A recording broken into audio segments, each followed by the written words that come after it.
ಎಲ್ರಿಗೂ ನಮಸ್ಕಾರ.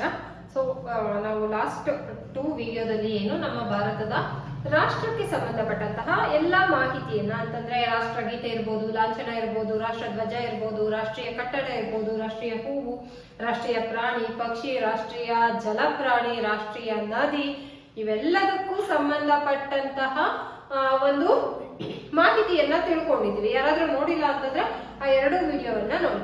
ಸೊ ಇವತ್ತಿನ ಟಾಪಿಕ್ ಬಂದ್ಬಿಟ್ಟು ಪೌರತ್ವ ಮತ್ತು ಪ್ರಜಾಪ್ರಭುತ್ವ, ಈ 2 ವಿಷಯಗಳ ಬಗ್ಗೆ ತಿಳ್ಕೊಳ್ಳೋಣ. ಸೊ ಫಸ್ಟ್ ನಾವು ನೋಡೋದಾದ್ರೆ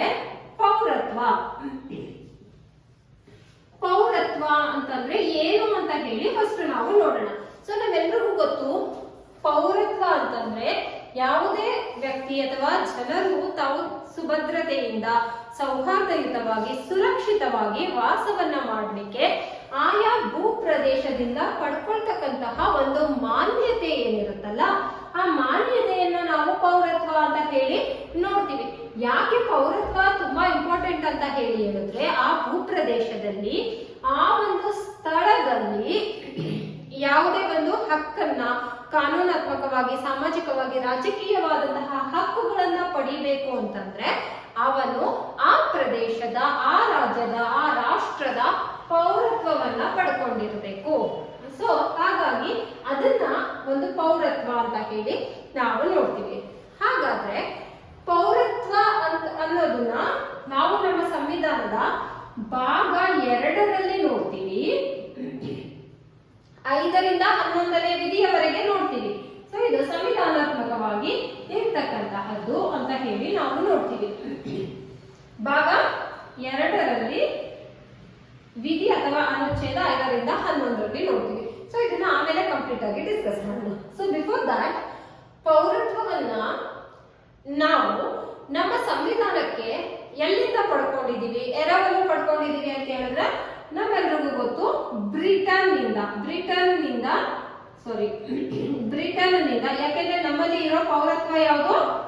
ಏಕ ಪೌರತ್ವವನ್ನ ನಾವು ಪಡ್ಕೊಂಡಿದೀವಿ. ಹಾಗಾದ್ರೆ ಪೌರತ್ವದಲ್ಲಿ ಬರ್ತಕ್ಕಂತಹ ವಿಧಗಳು ಯಾವುದು ಅಂತ ಹೇಳಿ ನೋಡೋದಾದ್ರೆ 2 ರೀತಿಯಾಗಿ ನಾವು ನೋಡ್ತೀವಿ. ಒಂದು ಏಕ ಪೌರತ್ವ, ಇನ್ನೊಂದು ದ್ವಿಪೌರತ್ವ. ಹಾಗಾದ್ರೆ ನಮ್ಮ ರಾಷ್ಟ್ರ ಯಾವ ರೀತಿಯಾದಂತಹ ಪೌರತ್ವವನ್ನ ಹೊಂದಿದೆ?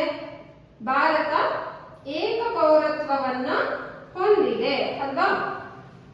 ಏಕ ಪೌರತ್ವವನ್ನ ಹೊಂದಿರತಕ್ಕಂತಹ ರಾಷ್ಟ್ರ ನಮ್ಮ ಭಾರತ. ನಾವು ನಮ್ಮ ಭಾರತದ ಏಕ ಪೌರತ್ವವನ್ನ ಬ್ರಿಟನ್ ಸಂವಿಧಾನದಿಂದ ಎರವಲನ್ನ ಪಡ್ಕೊಂಡಿದ್ದೀವಿ. ಹಾಗಾದ್ರೆ ದ್ವಿಪೌರತ್ವ ಅಂತಂದ್ರೆ ಏನು ಅಂತ ಹೇಳಿ ನೋಡಿದ್ರೆ, ರಾಷ್ಟ್ರದಲ್ಲಿ ಒಂದು ಪೌರತ್ವ, ಹಾಗೆ ಅದೇ ರಾಷ್ಟ್ರದಲ್ಲಿನ ರಾಜ್ಯದಲ್ಲಿ ಒಂದು ಪೌರತ್ವ, ಈ ರೀತಿಯಾಗಿ ರಾಷ್ಟ್ರ ಮತ್ತು ರಾಜ್ಯಗಳಲ್ಲಿ ಪೌರತ್ವ ಇರ್ತಕ್ಕಂತಹದ್ದನ್ನ ನಾವು ದ್ವಿಪೌರತ್ವ ಅಂತ ಹೇಳಿ ನಾವು ನೋಡ್ತೀವಿ. ಹಾಗಾದ್ರೆ ಈ ದ್ವಿಪೌರತ್ವಕ್ಕೆ ಉದಾಹರಣೆ ಅಂತ ಹೇಳಿದ್ರೆ ಅಮೆರಿಕಾದಲ್ಲಿ ದ್ವಿಪೌರತ್ವ ಇರ್ತಕ್ಕಂತಹದ್ದನ್ನ ನಾವು ನೋಡ್ತೀವಿ. ಸೊ ಇದು ಬಂದು ಪೌರತ್ವ ಅಂತಂದ್ರೆ ಏನು? ಪೌರತ್ವದಲ್ಲಿ ಎಷ್ಟು ರೀತಿಯಾದಂತಹ ಪೌರತ್ವವನ್ನ ನೋಡ್ತೀವಿ? ನಮ್ಮ ಭಾರತದ ಏಕ ಪೌರತ್ವವನ್ನ ನಾವು ಯಾವ ರಾಷ್ಟ್ರದ ಸಂವಿಧಾನದಿಂದ ಎರವಲನ್ನ ಪಡ್ಕೊಂಡಿದ್ದೀವಿ ಅನ್ನೋದು ಆಯ್ತು. ಸೊ ನೆಕ್ಸ್ಟ್, ನಮ್ಮ ಭಾರತೀಯ ಸಂವಿಧಾನದಲ್ಲಿ ಭಾಗ 2ರಲ್ಲಿ ಅನುಚ್ಛೇದ 5ರಿಂದ 11ರವರೆಗೆ ಪೌರತ್ವದ ಬಗ್ಗೆ, ಅಂದ್ರೆ ಯಾವ ರೀತಿಯಾಗಿ ಪೌರತ್ವವನ್ನ ನಾವು ಪಡ್ಕೋಬಹುದು, ಹೇಗೆ, ಅದಕ್ಕೆ ಸಂಬಂಧಿಸಿದ ಕಾನೂನುಗಳನ್ನ ಯಾರು ಮಾಡ್ತಾರೆ ಅನ್ನೋದನ್ನ ತಿಳಿಸಲಾಗಿದೆ. ಅದನ್ನ ನಾವು ನೋಡೋದಾದ್ರೆ ಆರ್ಟಿಕಲ್ 5ಲ್ಲಿ ಏನ್ ಹೇಳ್ತಾರೆ ಅಂತಂದ್ರೆ, ಪೌರತ್ವ ಅಂತ ಹೇಳಿದ್ರೆ 1950 ಜನವರಿ 26, ಸೊ ಯಾವಾಗ ನಮ್ಮ ಇಂಡಿಯನ್ ಕಾನ್ಸ್ಟಿಟ್ಯೂಷನ್ ಜಾರಿಗೆ ಬಂತು ಆ ಸಂದರ್ಭದಲ್ಲಿ ಅಥವಾ ಆ ನಂತರದಲ್ಲಿ ನಮ್ಮ ಒಂದು ಭಾರತ ದೇಶದಲ್ಲಿ ಜನಿಸಿದಂತಹ ಎಲ್ಲರೂ ಕೂಡ ನಮ್ಮ ಭಾರತದ ಪೌರರು ಅಥವಾ ಪೌರತ್ವವನ್ನ ಪಡ್ಕೊಳ್ತಕ್ಕಂತಹದ್ದು ಅಂತ ಹೇಳಿ ಹೇಳ್ತಾರೆ. ಸೊ 1950 ಜನವರಿ 26ರ ನಂತರದಲ್ಲಿ ಆ ಸಂದರ್ಭದಲ್ಲಿ ನಮ್ಮ ಭಾರತದಲ್ಲಿ ಯಾರು ವಾಸಿಸ್ತಾ ಇದ್ರು, ಹಾಗೆ ನಂತರದಲ್ಲಿ ಯಾರೆಲ್ಲ ಜನಿಸ್ತಾರೆ ಅವರು ನಮ್ಮ ಭಾರತದ ಪೌರರು ಅನ್ನೋದನ್ನ ಆರ್ಟಿಕಲ್ 5 ಅಲ್ಲಿ ನಾವು ನೋಡ್ತೀವಿ. ಹಾಗಾದ್ರೆ ಆರ್ಟಿಕಲ್ 6 ಏನು ಹೇಳುತ್ತೆ ಅಂತ ಹೇಳಿ ನಾವು ನೋಡಿದ್ರೆ, ಪಾಕಿಸ್ತಾನದಿಂದ ಭಾರತಕ್ಕೆ ಬಂದಂತಹ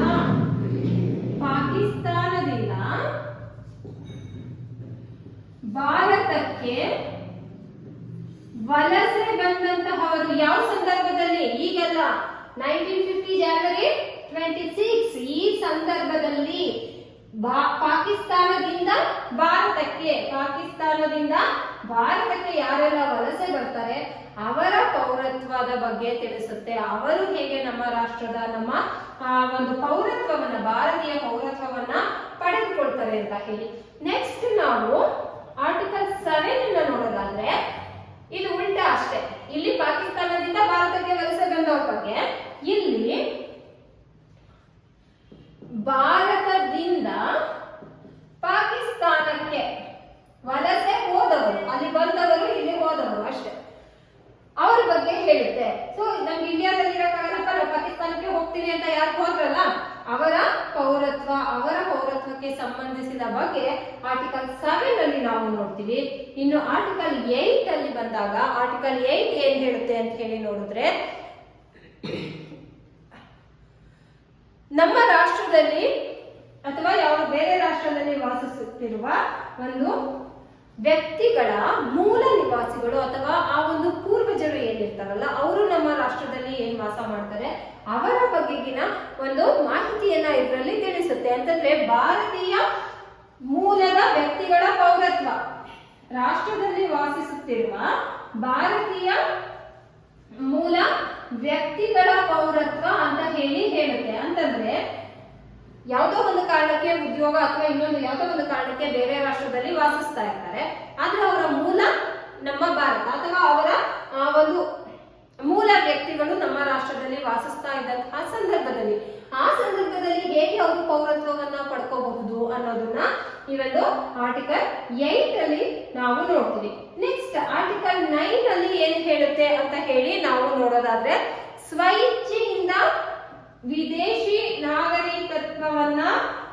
ನಾಗರಿಕ ಪೌರತ್ವವನ್ನ ಪಡೆದಂತಹವರ ಬಗ್ಗೆ. ಈಗ ಸ್ವಇಚ್ಛೆಯಿಂದ ಯಾವ್ಯಾವಾಗ ನಾವು ಪೌರತ್ವ ಪಡೆಯೋದ್ರ ಬಗ್ಗೆ ನೋಡ್ತೀವಿ. ಏನು 1950 ಜನವರಿ 26 ನಂತರ ಅಥವಾ ಆ ಸಂದರ್ಭದಲ್ಲಿ ಜನಿಸಿದವರು ಮತ್ತೆ ಆ ಸಂದರ್ಭದಲ್ಲಿ ಇದ್ದವರು ಅಂತ ಹೇಳಿ ನೋಡಿದ್ವಿ. ಅದೇ ಸಂದರ್ಭದಲ್ಲಿ ಪಾಕಿಸ್ತಾನದಿಂದ ಭಾರತಕ್ಕೆ ವಲಸೆ ಬಂದವರು, ಭಾರತದಿಂದ ಪಾಕಿಸ್ತಾನಕ್ಕೆ ವಲಸೆ ಹೋದವರ ಬಗ್ಗೆ 7 ಅಲ್ಲಿ ಹೇಳುತ್ತೆ.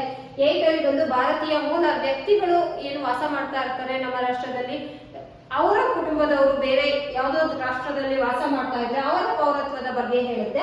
ಹಾಗೆ 9ನೇ ವಿಧಿಯಲ್ಲಿ ಸ್ವಇಚ್ಛೆಯಿಂದ ವಿದೇಶಿ ನಾಗರಿಕತ್ವವನ್ನ ಪಡೆದವರು, ಇಲ್ಲಿ ಬಂದಾಗ ಡ್ಯುಯಲ್ ಸಿಟಿಸನ್ಶಿಪ್ ಕೆಲವೊಂದು ರಾಷ್ಟ್ರಗಳು, ನಾನು ಅದನ್ನ ಹೇಳ್ತೀನಿ, ಒಂದು 16 ರಾಷ್ಟ್ರಗಳಲ್ಲಿ ಏನು ದ್ವಿಪೌರತ್ವಕ್ಕೆ ಅವಕಾಶಗಳನ್ನ ಕಲ್ಪಿಸಿಕೊಡಲಾಗಿದೆ. ಏನು ಅಂತ ಹೇಳಿದ್ರೆ, ಅಮೆರಿಕ ಇರ್ಬೋದು, ಸ್ವೀಡನ್ ಇರ್ಬೋದು, ಫಿನ್ಲ್ಯಾಂಡ್ ಇರಬಹುದು, ಬ್ರಿಟನ್ ಇರಬಹುದು, ಆಸ್ಟ್ರೇಲಿಯಾ ಇರಬಹುದು.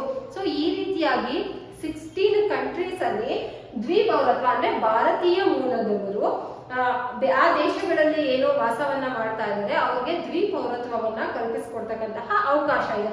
ಅದನ್ನ ಹೊರತುಪಡಿಸಿ ಸ್ವಇಚ್ಛೆಯಿಂದ ಯಾರಾದ್ರೂ ಬೇರೆ ದೇಶಗಳ ಇತರ ವಿದೇಶಗಳ ನಾಗರಿಕತ್ವವನ್ನ ಪಡೆದುಕೊಂಡಿದ್ರೆ, ಸೊ ಅವರಿಗೆ ಸಂಬಂಧಿಸಿದಂತೆ ಈ ಒಂದು ಆರ್ಟಿಕಲ್ 9 ಅಲ್ಲಿ ನಾವು ನೋಡ್ತೀವಿ.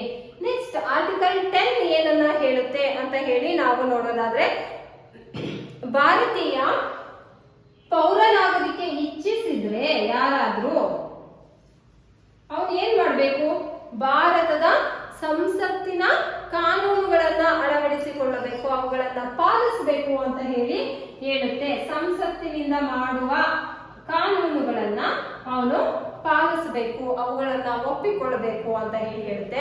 ಹಾಗೆ 11 ಆರ್ಟಿಕಲ್ 11 ಲಾಸ್ಟ್ ಒನ್ ಏನ್ ಹೇಳುತ್ತೆ ಅಂತಂದ್ರೆ, ಪೌರತ್ವಕ್ಕೆ ಸಂಬಂಧಿಸಿದ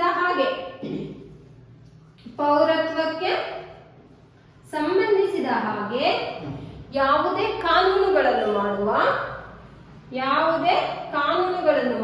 ಹಾಗೆ ಯಾವುದೇ ನಿಯಮಗಳನ್ನು ರೂಪಿಸುವ ಅಧಿಕಾರ ಯಾರಿಗಿದೆ?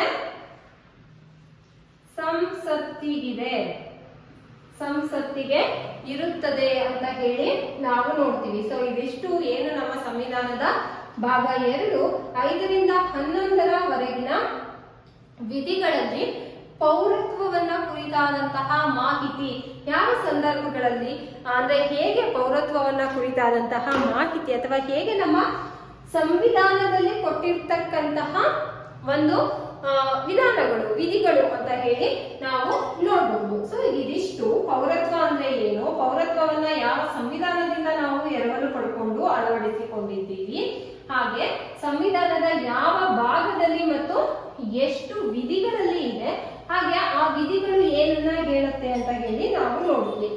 ಹಾಗಾದ್ರೆ ಪೌರತ್ವವನ್ನ ಯಾವಾಗ ಪಡ್ಕೋಬಹುದು ಅಥವಾ ಪೌರತ್ವವನ್ನ ಪಡೆದುಕೊಳ್ಳಿಕ್ಕೆ ಇರ್ತಕ್ಕಂತಹ ವಿಧಾನಗಳು ಯಾವ್ಯಾವು, ಹಾಗೆ ಪೌರತ್ವವನ್ನ ಯಾವಾಗ ರದ್ದುಗೊಳಿಸಲಾಗುತ್ತೆ ಅಥವಾ ಯಾವಾಗ ಕಳ್ಕೋತೀವಿ ಅಥವಾ ಹೇಗೆ ಅದನ್ನ ಕಸಿದುಕೊಳ್ಳಲಾಗುತ್ತೆ, ಯಾವ ವಿಧಾನಗಳಿಂದ ಅದನ್ನ ಕಸಿದುಕೊಳ್ಳಲಾಗುತ್ತೆ ಅನ್ನೋದನ್ನ ನೋಡೋಣ. ಸೊ ಫಸ್ಟ್ ನಾವು ಪೌರತ್ವವನ್ನ ಪಡೆದುಕೊಳ್ಳುವ ವಿಧಾನಗಳ ಬಗ್ಗೆ ನೋಡೋಣ.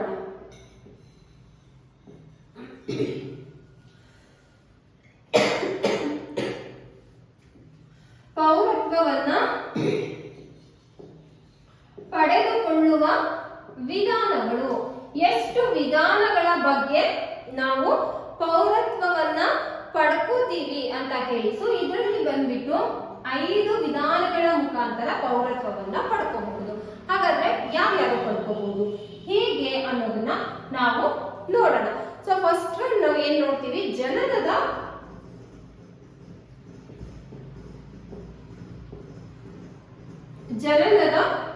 ಮೂಲಕ ಏನು 1950 January 26 ಅದಾದ ನಂತರ ಯಾವುದೇ ವ್ಯಕ್ತಿ ನಮ್ಮ ಭಾರತದ ಭೂಪ್ರದೇಶದಲ್ಲಿ ಜನಿಸಿದ್ರೆ ಆತ ನಮ್ಮ ಭಾರತದ ಪೌರತ್ವವನ್ನ ಪಡ್ಕೋತಾನೆ. ಒಂದು ವೇಳೆ ಅವರ ತಂದೆ ತಾಯಿ ಯಾರಾದ್ರೂ ಆಗಿರ್ಲಿ, ಅಂದ್ರೆ ಬೇರೆ ದೇಶದವರೇ ಆಗಿರ್ಲಿ, ಆದ್ರೆ ಅವನು ನಮ್ಮ ಭಾರತದ ಭೂಪ್ರದೇಶದಲ್ಲಿ ಜನನವನ್ನ ಪಡ್ಕೊಂಡ ಅಂತ ಹೇಳಿದ್ರೆ is A citizen of India. So ಇದನ್ನ ಈ ಮೂಲಕವಾಗಿ ಏನು ನಮ್ಮ ಪೌರತ್ವವನ್ನ ಪಡ್ಕೋಬಹುದು ಅಥವಾ ಪಡ್ಕೋತಾರೆ ಅಂತ ಹೇಳಿ ನಾವು ನೋಡ್ತೀವಿ. ನೆಕ್ಸ್ಟ್ ಸೆಕೆಂಡ್ ಒನ್ ಬಂದು ವಂಶ ಪಾರಂಪರ್ಯದ ಮೂಲಕ ಅಥವಾ ಅವರ ಒಂದು ವಂಶಾವಳಿಯ ಮುಖಾಂತರವಾಗಿ ಹೇಗೆ ಪಡ್ಕೋತಾರೆ ಅಂತ ಹೇಳಿ ನಾವು ನೋಡಿ. ಏನು 1950ರ ನಂತರದಲ್ಲಿ ವಿದೇಶದಲ್ಲಿ ಅಥವಾ ಬೇರೆ ದೇಶದಲ್ಲಿ ವಾಸವನ್ನ ಮಾಡ್ತಾ ಇರ್ತಾರೆ ಅಥವಾ ಆ ಒಂದು ಕುಟುಂಬದಲ್ಲಿ ಯಾರಾದ್ರೂ ಬೇರೆ ದೇಶದಲ್ಲಿ ಜನನವನ್ನ ಪಡ್ಕೊಂಡ್ರೆ ಅವರು ನಮ್ಮ ರಾಷ್ಟ್ರದ ಪೌರತ್ವವನ್ನ ಪಡ್ಕೋತಾರೆ ಅಂತ ಹೇಳಿ ಹೇಳ್ಬೋದು. ಹಾಗಾದ್ರೆ ಇದರಲ್ಲಿ ವಂಶಾವಳಿ ವಂಶ ಪಾರಂಪರ್ಯ ಅಂತ ಹೇಳಿ ಹೇಳಿದ್ರೆ ಇಲ್ಲಿ ಆ ವಂಶದವರು ಯಾರಾದ್ರೂ ಭಾರತದಲ್ಲಿ ವಾಸ ಇರಬೇಕು, ಅಲ್ಲಿ ವಿದೇಶದಲ್ಲಿ ಅವ್ರು ಜನಿಸಿದ್ರು ಕೂಡ ಭಾರತದಲ್ಲಿ ಯಾರಾದ್ರೂ ಒಬ್ರು ವಾಸ ಇರ್ಬೇಕು. ಅಂದ್ರೆ ಅವರ ತಂದೆ ಅಥವಾ ತಾಯಿ ಯಾರಾದ್ರೂ ಒಬ್ರು ಭಾರತದಲ್ಲಿ ವಾಸ ಇದ್ರೆ ಆ ಸಂದರ್ಭದಲ್ಲೂ ಕೂಡ ವಿದೇಶದಲ್ಲಿ ಜನಿಸಿದಂತಹವರು ಏನು ನಮ್ಮ ಭಾರತದ ಪೌರತ್ವವನ್ನ ಪಡ್ಕೋತಾರೆ ಅಂತ ಹೇಳಿ ನಾವು ನೋಡ್ತೀವಿ. ಇನ್ನು ನೆಕ್ಸ್ಟ್ ಬಂದ್ಬಿಟ್ಟು ಏನು ನೋಂದಣಿ ಮೂಲಕ ಪೌರತ್ವ ಅಂತಂದ್ರೆ ರಿಜಿಸ್ಟ್ರೇಷನ್. ನೋಂದಣಿ ಮೂಲಕ ಯಾವಾಗ ನೋಂದಣಿ ಮಾಡ್ಕೋಬಹುದು, ರಿಜಿಸ್ಟ್ರೇಷನ್ ಅನ್ನ ಯಾವಾಗ ಮಾಡ್ಕೋಬಹುದು ಅಂತ ಹೇಳಿ ನಾವು ನೋಡೋದಾದ್ರೆ ರಿಜಿಸ್ಟ್ರೇಷನ್ ಮುಖಾಂತರ ನೋಂದಣಿಯ ಮೂಲಕ ಅಂದ್ರೆ ಅವರು ಭಾರತೀಯ ಮೂಲದವರು ಆಗಿರ್ತಾರೆ, ವಿದೇಶಕ್ಕೆ ಹೋಗಿ ವಾಸವನ್ನ ಮಾಡ್ತಾ ಇರ್ತಾರೆ. ನಂತರದಲ್ಲಿ ಅವರು ನಮ್ಮ ಭಾರತಕ್ಕೆ ಹಿಂತಿರುಗಿದಾಗ ನಮ್ಮ ಭಾರತದಲ್ಲಿ 5 ವರ್ಷಗಳ ಕಾಲ ಕಡ್ಡಾಯವಾಗಿ ವಾಸ ಇರಬೇಕು. ಆ 5 ವರ್ಷ ಕಡ್ಡಾಯವಾಗಿ ವಾಸವಿದ್ದು ನಂತರದಲ್ಲಿ ಈ ನೋಂದಣಿಯ ಮೂಲಕ ಮತ್ತೆ ನಮ್ಮ ಪೌರತ್ವವನ್ನ, ಭಾರತ ದೇಶದ ಪೌರತ್ವವನ್ನ ಅವರು ಪಡ್ಕೋಬಹುದು ಅಂತ ಹೇಳಿ ನೋಡ್ತೀವಿ. ಹಾಗೆ ಭಾರತೀಯ ಮೂಲದ ಅಥವಾ ಭಾರತೀಯ ಪುರುಷನನ್ನ ವಿವಾಹವಾದಂತಹ ಮಹಿಳೆ, ಯಾವುದೋ ಬೇರೆ ದೇಶದ ಮಹಿಳೆ ನಮ್ಮ ರಾಷ್ಟ್ರದ ಒಬ್ಬ ಪುರುಷನನ್ನ ವಿವಾಹ ಆದ್ರೆ, ವಿವಾಹ ಆಗಿದ ತಕ್ಷಣ ಅವಳನ್ನ ನಮ್ಮ ದೇಶದವಳು, ನಮ್ಮ ದೇಶದ ಪೌರತ್ವವನ್ನ ಕೊಡ್ಲಿಕ್ಕೆ ಆಗುತ್ತಾ? ಇಲ್ಲ. ಅವಳು ಕೂಡ, ಆಕೆ ಕೂಡ 5 ವರ್ಷದ ನಂತರ ರಿಜಿಸ್ಟ್ರೇಷನ್ ಮುಖಾಂತರ, ನೋಂದಣಿಯ ಮುಖಾಂತರವಾಗಿ ಈ ಒಂದು ಪೌರತ್ವವನ್ನ ಪಡೆದುಕೊಳ್ಳಬಹುದು ಅಂತ ಹೇಳಿ ನಾವು ನೋಡ್ತೀವಿ. ಅಂದ್ರೆ 5 ವರ್ಷಗಳ ಕಾಲ ಭಾರತದ ನಿವಾಸಿಯಾಗಿದ್ದು ಅದನ್ನ ದೃಢಪಡಿಸುವ ಮೂಲಕ ನೋಂದಾವಣಿಯನ್ನ ಮಾಡಿಸಿಕೊಂಡು ನಮ್ಮ ರಾಷ್ಟ್ರದ ಪೌರತ್ವವನ್ನ ಪಡ್ಕೋಬಹುದು. ಸೊ ಇದು 3 ಆಯ್ತು. ಇನ್ನು ಒಂದು ಯಾವ ರೀತಿಯಾಗಿ ಪಡ್ಕೋಬಹುದು ಅಂದ್ರೆ, ಪೌರತ್ವವನ್ನ ಪಡ್ಕೋಬಹುದು ಅಂತ ಹೇಳಿದ್ರೆ, 4th one is ಸಹಜೀಕೃತ. ದಲ್ಲಿ ಬಂದಾಗ ಇಲ್ಲಿ 12 ವರ್ಷ ಭಾರತದ ನಿವಾಸಿಯಾಗಿರ್ಬೇಕು. ಭಾರತದಲ್ಲಿ ಅಂದ್ರೆ ಯಾವುದೇ ಒಂದು ಬೇರೆ ದೇಶದ ವ್ಯಕ್ತಿ ನಮ್ಮ ಭಾರತದಲ್ಲಿ 12 ವರ್ಷಗಳ ಕಾಲ ವಾಸವಾಗಿದ್ರೆ ಅಥವಾ ವಾಸವನ್ನ ಮಾಡುತ್ತಾ ಇದ್ರೆ ಆತ ಕೂಡ ನಮ್ಮ ರಾಷ್ಟ್ರದ ಪೌರತ್ವವನ್ನ ಪಡ್ಕೋಬಹುದು. ಆದ್ರೆ ಇಲ್ಲಿ ಕೆಲವೊಂದು ಕಂಡೀಷನ್ಸ್ ಅನ್ನ ನಾವು ನೋಡ್ತೀವಿ. ಏನು ಕಂಡೀಷನ್ಸ್? ಯಾವುದೋ ಒಬ್ಬ ವ್ಯಕ್ತಿ, ಯಾವುದೋ ದೇಶದ ವ್ಯಕ್ತಿ ಇಲ್ಲಿ ಬಂದ 12 ವರ್ಷ ಇದ್ದ ತಕ್ಷಣ ಅವನಿಗೆ ಪೌರತ್ವವನ್ನ ಕೊಡೋದಿಲ್ಲ. ಅವನು 12 ಆ ದೇಶ ಅಥವಾ ಬೇರೆ ಯಾವ ದೇಶದಲ್ಲಿ ವಾಸವಾಗಿರ್ತಾನೆ ಅಲ್ಲಿ ನಾಗರಿಕತ್ವದಿಂದ ಅವನ ನಾಗರಿಕತ್ವವನ್ನ ಕಿತ್ತುಕೊಂಡಿರಬಾರದು ಅಥವಾ ಅದನ್ನ ರದ್ದುಗೊಳಿಸಿರಬಾರದು ಅವನನ್ನ. ಹಾಗೆ ಅವನು ಯಾವುದೇ ತನ್ನ ಒಂದು ಆ ದೇಶದ ಪೌರತ್ವವನ್ನ ತ್ಯಜಿಸಿರ್ಬೇಕು. ಅವನು ತ್ಯಜಿಸಿರ್ಬೇಕು. ಇನ್ ಕೇಸ್ ಅವನಿಗೇನಾಗ್ಲಿ ಇಷ್ಟ ಇಲ್ಲ ಅಲ್ಲಿರ್ಲಿಕ್ಕೆ, ಆಗ ಅವನು ಅದನ್ನ ತಾನೇ ಸ್ವಇಚ್ಛೆಯಿಂದ ತ್ಯಜಿಸಿ ಮತ್ತೊಂದು ರಾಷ್ಟ್ರ ಅಂದ್ರೆ ನಮ್ಮ ಭಾರತಕ್ಕೆ ಬಂದಿರಬೇಕು. ಅದನ್ನ ಆ ರಾಷ್ಟ್ರದವರೇ ರದ್ದುಪಡಿಸಿರಬಾರ್ದು, ಈತನೇ ತ್ಯಜಿಸಿರಬೇಕು. ಆ ನಂತರದಲ್ಲಿ ಇವನು ನಮ್ಮ ರಾಷ್ಟ್ರದಲ್ಲಿ 12 ವರ್ಷಗಳ ಕಾಲ ವಾಸವನ್ನ ಮಾಡಿರಬೇಕು, ಭಾರತದ ನಿವಾಸಿಯಾಗಿರ್ಬೇಕು. ಆಗ ಅವನು ನಮ್ಮ ರಾಷ್ಟ್ರದ ಪೌರತ್ವವನ್ನ ಪಡ್ಕೋಬೇಕು. ಹಾಗೆ ಇದಿಷ್ಟೇ ಆದ್ರೆ ಸಾಲದು. ನಮ್ಮ ಸಂವಿಧಾನದಿಂದ ಮಾನ್ಯತೆ ಪಡೆದಿರ್ತಕ್ಕಂತಹ ಭಾಷೆಗಳಲ್ಲಿ ಒಂದು ಭಾಷೆಯ ಮೇಲಾದರೂ ಅಥವಾ ಒಂದು ಭಾಷೆಯನ್ನಾದರೂ ಕಲಿತಿರಬೇಕು ಅಥವಾ ಅದರ ಮೇಲೆ ಹಿಡಿತವನ್ನ ಸಾಧಿಸಿರಬೇಕು. ಸೊ ಆಗ ಮಾತ್ರ, ಅಂದ್ರೆ ಏನು ನಮ್ಮ ಭಾರತದ ಸಂವಿಧಾನದಲ್ಲಿ ಏನು 22 ಲ್ಯಾಂಗ್ವೇಜಸ್ ಅನ್ನ ನಾವು ನೋಡ್ತೀವಿ, ಅದರಲ್ಲಿ ಯಾವ್ದಾದ್ರು ಒಂದನ್ನಾದ್ರೂ ಅವನು ಕಲ್ತ್ಕೊಂಡಿರ್ಬೇಕು. ಆಗ ಮಾತ್ರ ಅವನು ಈ ಒಂದು ನಮ್ಮ ಭಾರತದ ಪೌರತ್ವವನ್ನ ಪಡ್ಕೊಳ್ಳಬಹುದು ಅಂತ ಹೇಳಿ ಹೇಳ್ತೀವಿ. ಹಾಗೆ ಇದು 3 ಜೊತೆಗೆ ಅವನು ನಮ್ಮ ದೇಶಕ್ಕೆ ಅಂದ್ರೆ ಭಾರತ ದೇಶಕ್ಕೆ ಏನು ನಿಷ್ಠೆಯಿಂದ ಇರ್ತೀನಿ ಅಂತ ಹೇಳಿ ಒಂದು ದೃಢೀಕರಣ ಪತ್ರವನ್ನ ಕೂಡ ಕೊಡ್ಬೇಕಾಗುತ್ತೆ ಅಥವಾ ದೃಢೀಕರಿಸಬೇಕಾಗುತ್ತೆ. ಆ ಒಂದು ನಿಷ್ಠೆಯಿಂದ ಇರೋದಾಗಿ ದೃಢೀಕರಿಸುವ ಮೂಲಕ ದೃಢೀಕರಿಸಿ ನಂತರ ಅವನು ನಮ್ಮ ಭಾರತದ ಒಂದು ಪೌರತ್ವವನ್ನ ಪಡ್ಕೋಬಹುದು. ಸೊ ಇದು ಸಹಜೀಕೃತ. ಇದರಲ್ಲಿ ನಾವು ನೋಡ್ಬೋದು. ಸೊ ಸಹಜೀಕೃತ ಅಂತ ಹೇಳಿದ್ರೆ, ಯಾಕೆಂದ್ರೆ ರಿಜಿಸ್ಟ್ರೇಷನ್ ಅಲ್ಲಿ ನಾವು ನೋಡಿದ್ವಿ 5 years ಅಂತ. ಕ್ವೆಶನ್ ಆದ್ರೂ ಆಗ್ಬೋದು ಇದ್ರ ಮೇಲೆ. ಹೇಗೆಂದ್ರೆ ಎಷ್ಟು ವರ್ಷಗಳ ಕಾಲ ಭಾರತದ ನಿವಾಸಿಯಾಗಿದ್ರೆ ಸಹಜೀಕೃತದ ಮೂಲಕ ಪೌರತ್ವವನ್ನ ಪಡ್ಕೋತಾನೆ ಅಂದ್ರೆ ನಾವು ರಿಜಿಸ್ಟ್ರೇಷನ್ 5 years ನೋಡಿರ್ತೀವಲ್ಲ, 5 years ಆಗ್ಬಿಡ್ತೀವಿ. ಸೊ 12 ವರ್ಷ. ಹಾಗೆ with completion of these 3 conditions. So ಈ 3 ಒಂದು ಕಂಡೀಷನ್ಸ್ ಗಳನ್ನ, ಈ 3ನ್ನ ಫುಲ್ಫಿಲ್ ಮಾಡುವ ಮುಖಾಂತರವಾಗಿ ಒಂದು ಸಹಜೀಕೃತದ ಮೂಲಕ ನಮ್ಮ ಭಾರತದ ಪೌರತ್ವವನ್ನ ಪಡ್ಕೊಳ್ತಕ್ಕಂತಹದ್ದು ಅಂತ ಹೇಳಿ ಹೇಳ್ತೀವಿ. ಸೊ ಇನ್ನೊಂದು ಲಾಸ್ಟ್ ಒನ್, 5th one ಅನ್ನ ನಾವು ನೋಡೋದಾದ್ರೆ ಏನು, ಭೂಪ್ರದೇಶದ ಸೇರ್ಪಡೆಯಿಂದ.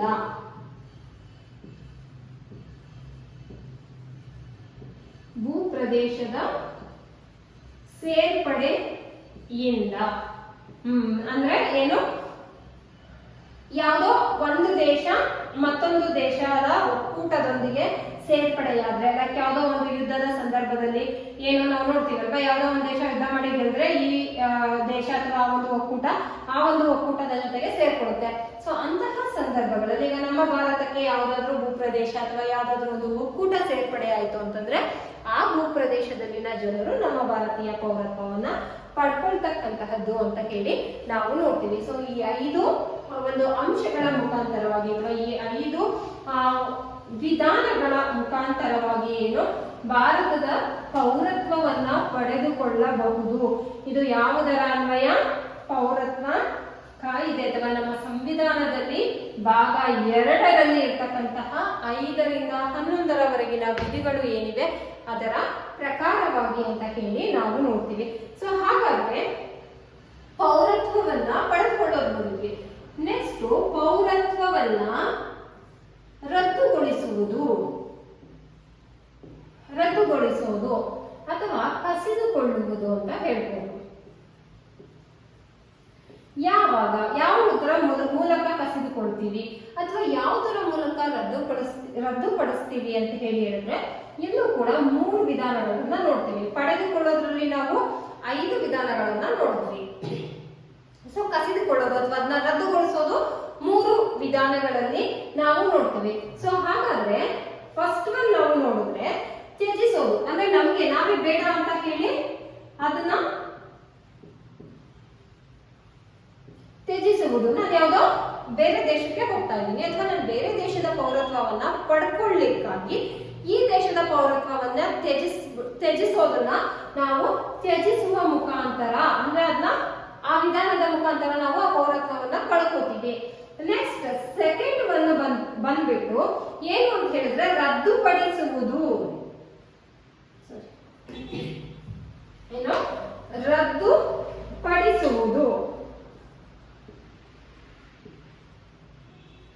ರದ್ದುಪಡಿಸುವುದು. ಯಾವಾಗ ರದ್ದುಪಡಿಸಲಾಗುತ್ತೆ?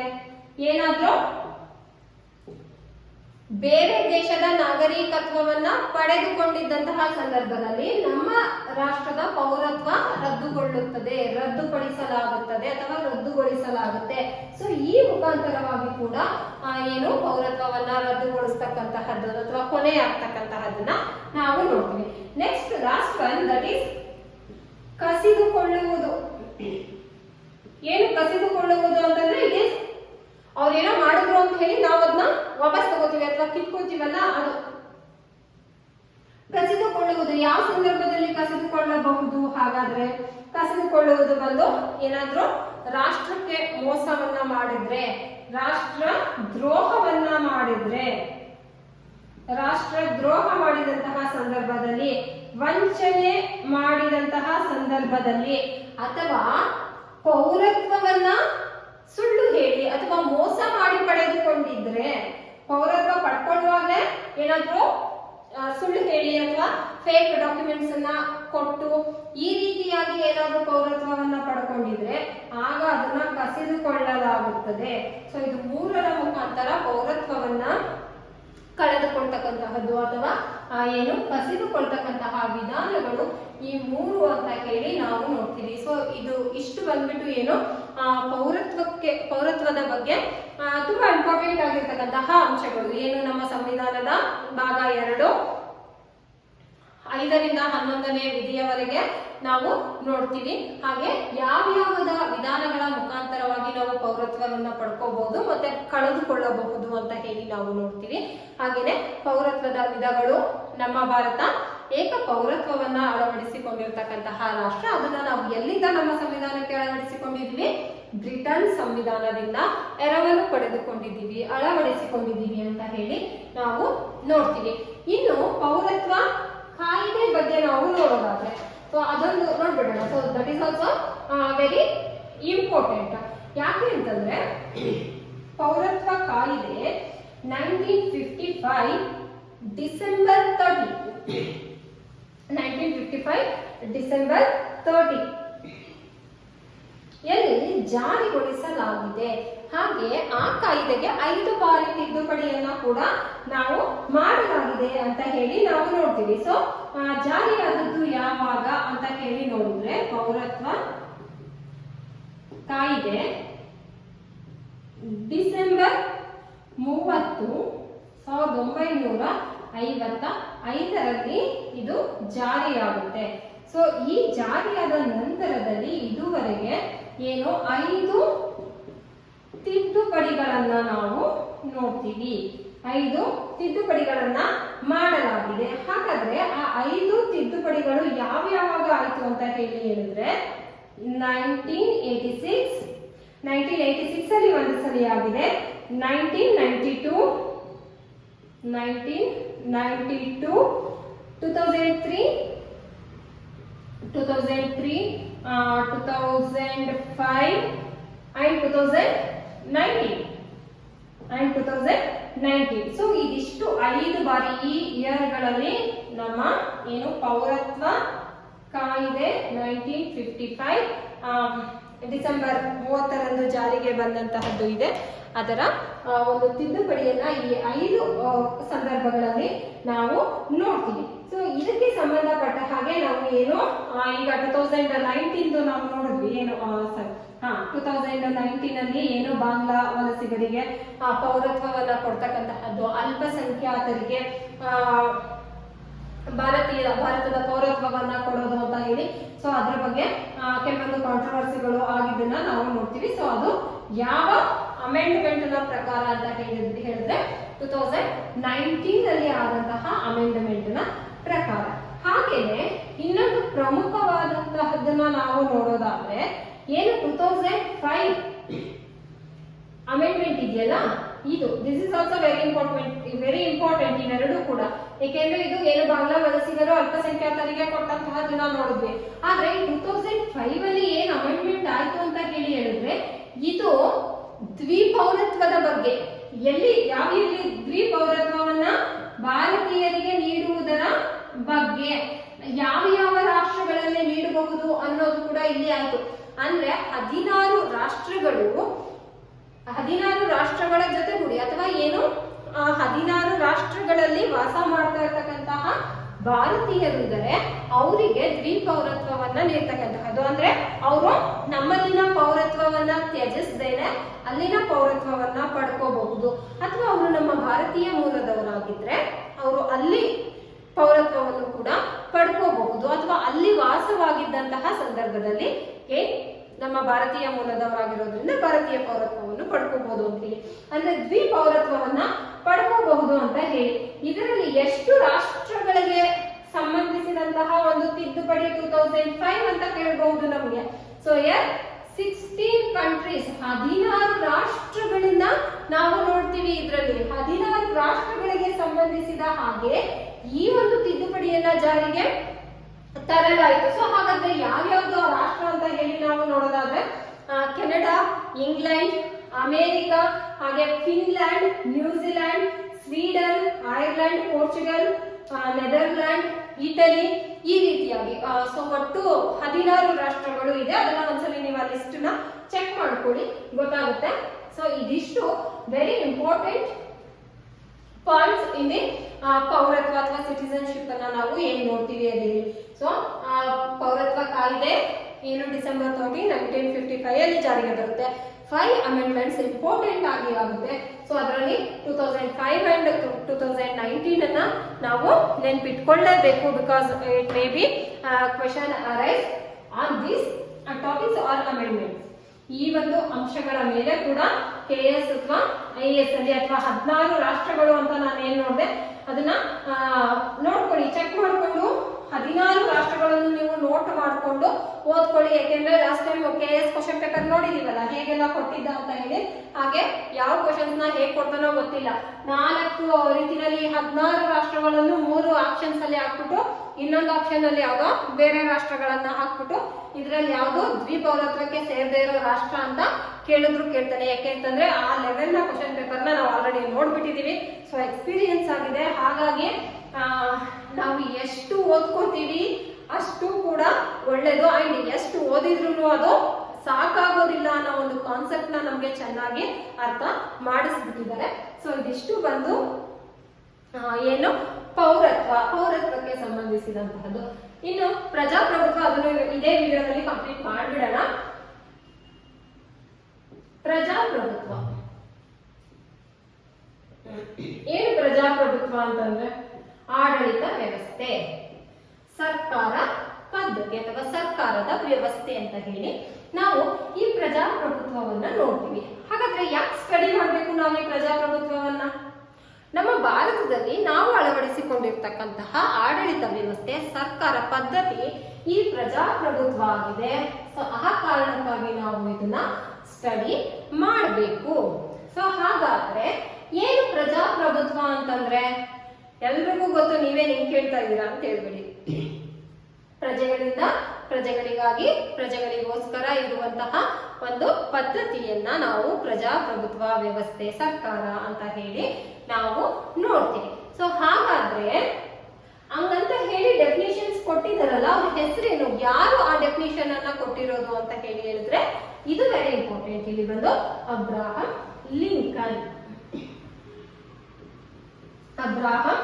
ಲಿಂಕನ್ ರವರು ಈ ಒಂದು ಪ್ರಜಾಪ್ರಭುತ್ವ ಅಂತಕ್ಕಂತಹದ್ದು ಅಂದ್ರೆ ಏನು ಅಂತ ಹೇಳಿ ಹೇಳಿದರೆ ಅದೇ ಡೆಫಿನೇಷನ್ಸ್ ಅನ್ನ ನಾವು ಯೂಸ್ ಮಾಡ್ತಾ ಇರ್ತಕ್ಕಂತಹದ್ದು. ಇದನ್ನ ನಾವು ನೋಡ್ತೀವಿ. ಹಾಗಾದ್ರೆ ನಮ್ಮ ಭಾರತ ಈ ಒಂದು ಪ್ರಜಾಪ್ರಭುತ್ವವನ್ನ ಅಳವಡಿಸಿಕೊಂಡಿದೆ. ಹಾಗಾದ್ರೆ ಅತಿ ದೊಡ್ಡ ಪ್ರಜಾಪ್ರಭುತ್ವ ಸರ್ಕಾರವನ್ನ ಹೊಂದಿರುವ ರಾಷ್ಟ್ರ ನಮ್ದು. ಅತಿ ದೊಡ್ಡ ಸಂವಿಧಾನವನ್ನ, ಬೃಹತ್ತಾದ ಲಿಖಿತ ಸಂವಿಧಾನವನ್ನ ಹೊಂದಿರತಕ್ಕಂತಹ ರಾಷ್ಟ್ರ ಕೂಡ ನಮ್ಮ ಭಾರತ ಆಗಿದೆ. ಸೊ ಹಾಗಾದ್ರೆ ಇನ್ನು ಯಾವ ಒಂದು ಅತ್ಯುನ್ನತವಾದಂತಹ ಒಂದು ಆಡಳಿತ ವ್ಯವಸ್ಥೆ ಅಂತ ಕೂಡ ನಾವು ನೋಡಬಹುದು. ಇದೊಂದು ಆಡಳಿತ ವ್ಯವಸ್ಥೆ, ಸರ್ಕಾರ ವ್ಯವಸ್ಥೆ. ಹಾಗಾದ್ರೆ ಇನ್ಯಾವ್ಯಾವ ರೀತಿಯಾದಂತಹ ಸರ್ಕಾರ ವ್ಯವಸ್ಥೆ ಪದ್ಧತಿ ನಮ್ಮಲ್ಲಿ ಆಡಳಿತ ಪದ್ಧತಿ ಇದೆ ಅಂತ ಹೇಳಿದ್ರೆ, ಒಂದು ಪ್ರಜಾಪ್ರಭುತ್ವ, ಇನ್ನೊಂದು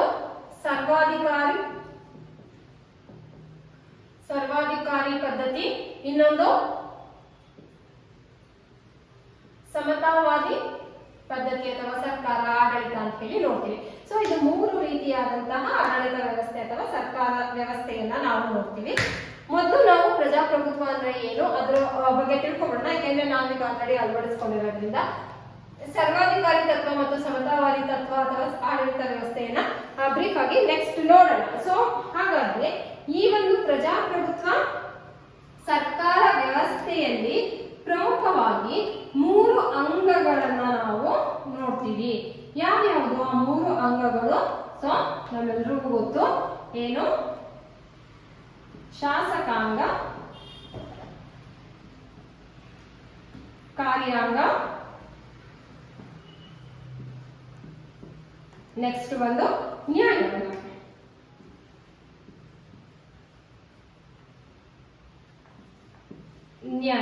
ಸೊ ಇಲ್ಲಿ ಶಾಸಕಾಂಗ ಏನ್ ಮಾಡುತ್ತೆ? ಶಾಸನಗಳನ್ನ ರೂಪಿಸುವ ಕಾರ್ಯವನ್ನ ಮಾಡುತ್ತೆ. ಹಾಗಾದ್ರೆ ಕಾರ್ಯಾಂಗ ಏನ್ ಮಾಡುತ್ತೆ?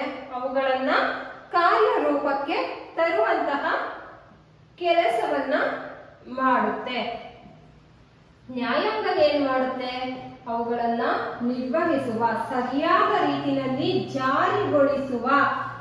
ಜಾರಿಗೊಳಿಸುವಂತಹ ಹಾಗೆ ಅದಕ್ಕೆ ಸಂಬಂಧಿಸಿದಂತಹ ವ್ಯವಹರಣೆಗಳನ್ನ ನಿರ್ವಹಿಸುವ ಕಾರ್ಯವನ್ನ ನ್ಯಾಯಾಂಗ ಮಾಡುತ್ತೆ. ಅಂತಂದ್ರೆ ಯಾವುದೇ ಒಂದು ಶಾಸನ ಅಥವಾ ಕಾನೂನು ಏನು ಜಾರಿ ಮಾಡುತ್ತೆ ಅದನ್ನ ಕಾರ್ಯರೂಪಕ್ಕೆ ತರುತ್ತೆ, ಅದು ಸರಿಯಾಗಿ ಅದನ್ನ ನಿರ್ವಹಿಸ್ಬೇಕಲ್ಲ. ಅಂತಂದ್ರೆ ಈಗ ಯಾವ್ದೋ ಒಂದು ಕಾನೂನು ಬಂತು, ಶಾಸನ ಬಂತು, ಅದನ್ನ ಯಾರು ಕೂಡ ಸರಿಯಾಗಿ ಪಾಲಿಸ್ತಾ ಇಲ್ಲ ಅಂದ್ರೆ ಪಾಲಿಸೋ ತರ ಮಾಡುವುದು ಅಥವಾ ಪಾಲಿಸದೇ ಇದ್ದವ್ರಿಗೆ ಶಿಕ್ಷೆ ಕೊಡೋ ಕೆಲಸನ ಯಾರು ಮಾಡ್ತಾರೆ? ನ್ಯಾಯಾಂಗ ಮಾಡ್ತಾರೆ. ನ್ಯಾಯಿಕ ಒಂದು ನಿರ್ಣಯವನ್ನ ತೆಗೆದುಕೊಳ್ತಕ್ಕಂತಹ ಒಂದು ಅಧಿಕಾರವನ್ನ ಈ ನ್ಯಾಯಾಂಗ ಹೊಂದಿರತಕ್ಕಂತಹದ್ದು ಅಂತ ಹೇಳಿ ನಾವು ನೋಡ್ತೀವಿ. ಸೊ ಹಾಗಾದ್ರೆ ಇಲ್ಲಿ ನಮಗೆ ಗೊತ್ತಾಯ್ತು, ಇಲ್ಲಿ ಅಧಿಕಾರ ಯಾವ ಒಂದು ವ್ಯವಸ್ಥೆಯನ್ನ ನಾವು ನೋಡ್ತಾ ಇದ್ದೀವಿ? ಅಧಿಕಾರ ವಿಕೇಂದ್ರೀಕರಣ ವ್ಯವಸ್ಥೆಯನ್ನ ಈ ಪ್ರಜಾಪ್ರಭುತ್ವ ಹೊಂದಿದೆ ಅಂತ ಹೇಳಿ ನಾವು ನೋಡ್ತೀವಿ. ಸೊ ಇಲ್ಲಿ ಏನಾಗಿದೆ? ಅಧಿಕಾರ ವಿಕೇಂದ್ರೀಕರಣ ಆಗಿದೆ. ಯಾವುದೋ ಒಂದು ವ್ಯಕ್ತಿ ಅಥವಾ ಒಂದು ಅಂಗದಲ್ಲಿ ಅಧಿಕಾರ ಅಂತಕ್ಕಂತಹದ್ದು ಇಲ್ಲ. ಸೊ ಈ ರೀತಿಯಾದಂತಹ ಅಧಿಕಾರ ಕೇಂದ್ರೀಕರಣವನ್ನ ಪ್ರಜಾಪ್ರಭುತ್ವ ವ್ಯವಸ್ಥೆ ಅಥವಾ ಪ್ರಜಾಪ್ರಭುತ್ವ ಸರ್ಕಾರ ಹೊಂದಿರತಕ್ಕಂತಹದನ್ನ ನಾವು ನೋಡ್ತೀವಿ. ಹಾಗಾದ್ರೆ ಈ ಪ್ರಜಾಪ್ರಭುತ್ವದ ವ್ಯವಸ್ಥೆ ಅಥವಾ ಪ್ರಜಾಪ್ರಭುತ್ವ ಸರ್ಕಾರ ವ್ಯವಸ್ಥೆಯ ಪ್ರಮುಖವಾದಂತಹ ತತ್ವಗಳು ಏನು ಅಥವಾ ಲಕ್ಷಣಗಳು ಏನು ಅಂತ ಹೇಳಿ ನಾವು ನೋಡೋಣ. ಸೊ ಪ್ರಮುಖ ತತ್ವಗಳು ಅಂತ ಹೇಳಿ ನಾವು ನೋಡಿದಾಗ ಪ್ರಮುಖ ತತ್ವಗಳು ಯಾವುದು ಅಂತ ಹೇಳಿ ನಾವು ನೋಡೋದಾದ್ರೆ, ಸೊ ಮೊದಲನೇದೇನು ಸ್ವಾತಂತ್ರ್ಯ. ಸ್ವಾತಂತ್ರ್ಯ ಹೌದಾ? ಸ್ವಾತಂತ್ರ್ಯ ಇದೆಯಾ ಪ್ರಜಾಪ್ರಭುತ್ವ ವ್ಯವಸ್ಥೆಯಲ್ಲಿ? ಪ್ರತಿಯೊಬ್ಬರಿಗೂ ತನ್ನ ಒಂದು ಆ ರಾಷ್ಟ್ರಕ್ಕೆ ಸಂಬಂಧಿಸಿದಂತಹ ಯಾವುದೇ ಒಂದು ಹುದ್ದೆ ಇರಬಹುದು, ಅಧಿಕಾರ ಇರಬಹುದು, ಅಥವಾ ಒಂದು ಮತದಾನದಲ್ಲಿ ಇರಬಹುದು, ಎಲ್ಲ ಹಕ್ಕುಗಳನ್ನ ಪಡಿತಕ್ಕಂತಹ ಒಂದು ಸಂಪೂರ್ಣವಾದಂತಹ ಸ್ವಾತಂತ್ರ್ಯವನ್ನ ಹೊಂದಿರತಕ್ಕಂತಹದನ್ನ ನಾವು ನೋಡ್ತೀವಿ. ನೆಕ್ಸ್ಟ್ ಸಮಾನತೆ. ಸಮಾನತೆಯನ್ನ ನಾವು ಹೇಗೆ ಇಲ್ಲಿ ಫಂಡಮೆಂಟಲ್ ರೈಟ್ಸ್ ಮೂಲಭೂತ ಹಕ್ಕುಗಳನ್ನ ಮಾಡುವಾಗ ನೋಡೋಣ ನೆಕ್ಸ್ಟ್ ಕ್ಲಾಸ್ ಅಲ್ಲಿ. ಸೊ ಸಮಾನ ಅವಕಾಶಗಳು, ಸಮಾನತೆ, ಯಾವುದೇ ಭೇದ ಭಾವವಿಲ್ಲದೆ ಪ್ರತಿಯೊಬ್ಬ ಪ್ರಜೆಯು ನಮ್ಮ ಭಾರತದಲ್ಲಿ ಈ ಒಂದು ಪ್ರಜಾಪ್ರಭುತ್ವ ವ್ಯವಸ್ಥೆಯಲ್ಲಿ ಏನು ಸಮಾನತೆಯನ್ನ ಹೊಂದಿದ್ದಾರೆ. ಸೊ ಇದು ಈ ಒಂದು ಪ್ರಜಾಪ್ರಭುತ್ವ ವ್ಯವಸ್ಥೆಯ ಪ್ರಮುಖವಾದಂತಹ ತತ್ವ ಆಗಿದೆ ಅಂತ ಹೇಳಿ ನಾವು ನೋಡ್ತೀವಿ. ಅಂತಂದ್ರೆ ಪ್ರತಿಯೊಬ್ಬರು ಸ್ವತಂತ್ರವಾಗಿ ಎಲ್ಲಾ ಹಕ್ಕು ಸೌಲಭ್ಯಗಳನ್ನ ಅಥವಾ ಎಲ್ಲಾ ಒಂದು ಅಧಿಕಾರಗಳಲ್ಲಿ ಭಾಗವಹಿಸಬಹುದು. ಇಲ್ಲಿ ಸಮಾನವಾಗಿ ಎಲ್ಲಾ ಅವಕಾಶಗಳನ್ನ ಪಡ್ಕೋಬಹುದು. ನೆಕ್ಸ್ಟ್ ನಾವು ನೋಡೋದಾದ್ರೆ ಭ್ರಾತೃತ್ವ ಅಂತ ಹೇಳಿ ನೋಡ್ತೀವಿ. ಏನು ಭ್ರಾತೃತ್ವ? ಏನು ಭ್ರಾತೃತ್ವ ಅಂತಂದ್ರೆ ಪ್ರಾದೇಶಿಕ ಭಿನ್ನತೆ, ನೀನ್ ಆ ರಾಜ್ಯದವನು, ನೀನ್ ಈ ರಾಜ್ಯದವನು, ನೀನ್ ಆ ಜಾತಿಯವನು, ಈ ಧರ್ಮದವನು ಅನ್ನೋ ಎಲ್ಲಾ ಭೇದ ಭಾವಗಳನ್ನ ಹೊರತುಪಡಿಸಿ ಪ್ರತಿಯೊಬ್ಬರೂ ಕೂಡ ಏನು ನಾವೆಲ್ಲರೂ ಒಂದೇ ಅಂತ ಹೇಳಿ ಆ ಭ್ರಾತೃತ್ವ ಮನೋಭಾವನೆಯಿಂದ ಜೀವನ ಮಾಡತಕ್ಕಂತಹ ಒಂದು ಹಕ್ಕನ್ನ, ಸ್ವಾತಂತ್ರ್ಯವನ್ನ, ಆ ಒಂದು ಮನೋಭಾವವನ್ನ ಈ ಒಂದು ಪ್ರಜಾಪ್ರಭುತ್ವ ಆಡಳಿತ ವ್ಯವಸ್ಥೆ ಅಥವಾ ಸರ್ಕಾರದಲ್ಲಿ ಇರ್ತಕ್ಕಂತಹದ್ದು, ಅದು ಅದರ ಪ್ರಮುಖವಾದಂತಹ ತತ್ವ ಅಂತ ಹೇಳಿ ನಾವು ನೋಡ್ತೀವಿ. ನೆಕ್ಸ್ಟ್ ಜನತೆಯ ಕಲ್ಯಾಣ. ಇದರ ಮುಖ್ಯ ಉದ್ದೇಶ ತತ್ವನೇ ಜನತೆಯ ಕಲ್ಯಾಣ. ಯಾಕೆಂದ್ರೆ ನಾವಾಗ್ಲೇ ಹೇಳಿದೀವಿ ಏನು ಜನರಿಂದ ಜನರಿಗಾಗಿ ಜನರಿಗೋಸ್ಕರ ಅಲ್ವಾ? ಜನತೆಯ ಕಲ್ಯಾಣ, welfare of the people, welfare of the citizen. So that is the main important objective of the democracy. ಪ್ರಜಾಪ್ರಭುತ್ವದ ಒಂದು ಪ್ರಮುಖವಾದಂತಹ ತತ್ವ ಏನು? ಆ ಒಂದು ಯಾವುದೇ ಒಂದು ಆರ್ಥಿಕವಾಗಿ, ಸಾಮಾಜಿಕವಾಗಿ, ರಾಜಕೀಯವಾಗಿ ಏನು ಅಭಿವೃದ್ಧಿಯನ್ನ ಸಾಧಿಸಿ ಅಲ್ಲಿನ ಜನರಿಗೆ ಒಂದು ಸರಿಯಾದ ಜೀವನವನ್ನ ನಿರ್ವಹಿಸುವ ಹಾಗೆ ಅವಕಾಶಗಳನ್ನ, ಸೌಲಭ್ಯಗಳನ್ನ, ಆ ಒಂದು ಪರಿಸರವನ್ನ ಕಲ್ಪಿಸ್ತಕ್ಕಂಥದ್ದು ಈ ಪ್ರಜಾಪ್ರಭುತ್ವ ವ್ಯವಸ್ಥೆಯ ಒಂದು ಪ್ರಮುಖವಾದಂತಹ ತತ್ವವಾಗಿದೆ ಅಂತ ಹೇಳಿ ನಾವು ನೋಡ್ತೀವಿ. ನೆಕ್ಸ್ಟ್ ಬಂದ್ಬಿಟ್ಟು ಜನತೆಯ ಸರ್ಕಾರ. ಸೊ ಇದು ನಮ್ಮೆಲ್ರಿಗೂ ಗೊತ್ತೇ ಇದೆ. ಏನು ಜನತೆಯ ಸರ್ಕಾರ? ಯಾರು ಆಯ್ಕೆ ಮಾಡ್ತಾರೆ? ಜನತೆಯ ಸರ್ಕಾರ. ಸೊ ಕಾಲ ಕಾಲಕ್ಕೆ ಏನು ನಡೀತಕ್ಕಂತಹ ಚುನಾವಣೆಗಳು ಅಥವಾ ಯಾರನ್ನ ಆಯ್ಕೆ ಮಾಡಬೇಕು, ಯಾರಿಗೆ ಅಧಿಕಾರವನ್ನ ಕೊಡಬೇಕು ಅನ್ನೋದನ್ನ ಡಿಸೈಡ್ ಮಾಡೋರು ಯಾರು? ಜನರು. ಸೊ ಹಾಗಾಗಿ ಇದು ಯಾರ ಸರ್ಕಾರ? ಜನತೆಯ ಸರ್ಕಾರ. ಪ್ರಜಾಪ್ರಭುತ್ವ ಅಂತಕ್ಕಂತಹದ್ದು ಜನತೆಯ ಸರ್ಕಾರ ಅಂತ ಹೇಳಿ ನಾವು ನೋಡ್ತೀವಿ. ಯಾಕಂದ್ರೆ ಇಲ್ಲಿ ನಮ್ಮನ್ನ ಆಳ್ವಿಕೆ ಮಾಡ್ತಕ್ಕಂತಹವರು ಇರ್ಬೋದು, ಅವರು ಏನೆಲ್ಲ ಕಾರ್ಯಗಳನ್ನ ಕೈಗೊಳ್ಳಬೇಕು ಅಥವಾ ಯಾರು ನಮ್ಮನ್ನ ಆಳ್ವಿಕೆ ಮಾಡಬೇಕು ಅನ್ನೋದನ್ನ ನಿರ್ಧರಿಸೋರು ಕೂಡ ಈ ಒಂದು ಜನತೆ ಅಥವಾ ಜನರೇ ಆಗಿರ್ತಾರೆ ಅಂತ ಹೇಳಿ ನಾವು ನೋಡ್ತೀವಿ. ನೆಕ್ಸ್ಟ್ ನಾವು ನೋಡೋದಾದ್ರೆ ಬಹುಮತದ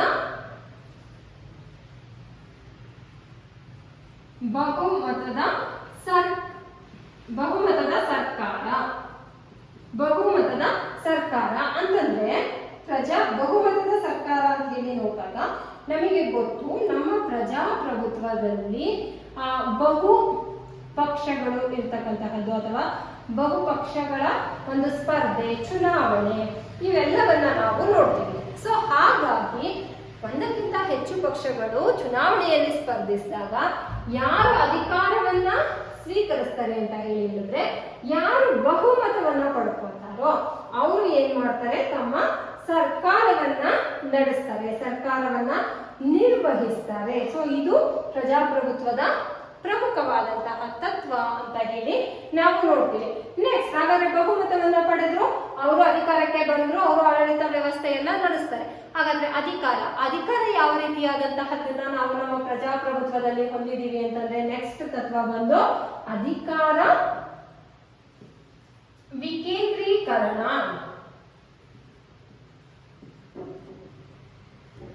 ಹೌದಲ್ವಾ? ಅಧಿಕಾರ ವಿಕೇಂದ್ರೀಕರಣವನ್ನ ನಾವು ಹೊಂದಿದ್ದೀವಿ. ಸೊ ಯಾವುದೇ ರೀತಿಯಾದಂತಹ ಒಂದು ಸ್ಥಳೀಯ ಸರ್ಕಾರಗಳು, ಕೇಂದ್ರ ಇರಬಹುದು, ರಾಜ್ಯ ಇರಬಹುದು, ಹಾಗೆ ಪಂಚಾಯತ್ ವ್ಯವಸ್ಥೆ ಇರಬಹುದು. ಸೊ ಈ ರೀತಿಯಾಗಿ ಅಧಿಕಾರ ವಿಕೇಂದ್ರೀಕರಣವನ್ನ ನಾವು ನಮ್ಮಲ್ಲಿ ನೋಡ್ತೀವಿ. ಸೊ ಸ್ಥಳೀಯ ಸರ್ಕಾರ ವ್ಯವಸ್ಥೆಯನ್ನ ಕೂಡ ನಾವು ಇಲ್ಲಿ ನೋಡ್ತೀವಿ. ಸೊ ಇದರಿಂದಾಗಿ ಏನು, ಸರ್ಕಾರಗಳು ಸರಿಯಾದ ರೀತಿಯಲ್ಲಿ, ಸರಿಯಾದ ನಿಟ್ಟಿನಲ್ಲಿ ಜನರಿಗೋಸ್ಕರ, ಜನತೆಯ ಕಲ್ಯಾಣಕ್ಕೋಸ್ಕರ ಏನು ಕಾರ್ಯವನ್ನ ನಿರ್ವಹಿಸುವಲ್ಲಿ ಇದು ಸಹಕಾರಿಯಾಗಿರ್ತಕ್ಕಂತಹ ಒಂದು ಪ್ರಮುಖವಾದಂತಹ ತತ್ವ ಆಗಿದೆ ಅಂತ ಹೇಳಿ ನಾವು ನೋಡ್ತೀವಿ. ನೆಕ್ಸ್ಟ್, ಇಲ್ಲಿ ಇನ್ನೊಂದು ಸಾರ್ವಜನಿಕ ಟೀಕೆಗೆ ಅವಕಾಶ ಅಂತ ಹೇಳಿ ನಾವು ನೋಡ್ತೀವಿ. ಸಾರ್ವಜನಿಕ ಟೀಕೆಯನ್ನ ಮಾಡ್ತೀರಾ? ಆಮೇಲೆ ಅಲ್ಲಿ ವಿರೋಧ ಪಕ್ಷ ಇರುತ್ತಾ? ಹೌದಾ? ಏನಂತೀವಿ ವಿರೋಧ ಪಕ್ಷವನ್ನ? ಇವಾಗ ಬಿಡಿ, ಕಾವಲು ನಾಯಿ ಇರ್ಲಿ, ಎಲ್ಲ ಎಂಜಲು ನಾಯಿ ಅಂತ ಕರಿಬಹುದೇನೋ, ಬಟ್ ಕೆಲವೊಂದು ಗೊತ್ತಿಲ್ಲ. ಇದೆಲ್ಲ ಅದ್ರ ಬಗ್ಗೆ ಮಾತಾಡೋದು ಬೇಡ, ಯಾಕೆಂದ್ರೆ ತುಂಬಾ ಕಾಂಟ್ರವರ್ಸಿ ಆಗ್ಬೋದು. ನಾವು ನಮ್ಮ ಎಕ್ಸಾಮ್ ಪಾಯಿಂಟ್ ಆಫ್ ವ್ಯೂ ಇಂದ ನೋಡೋಣ.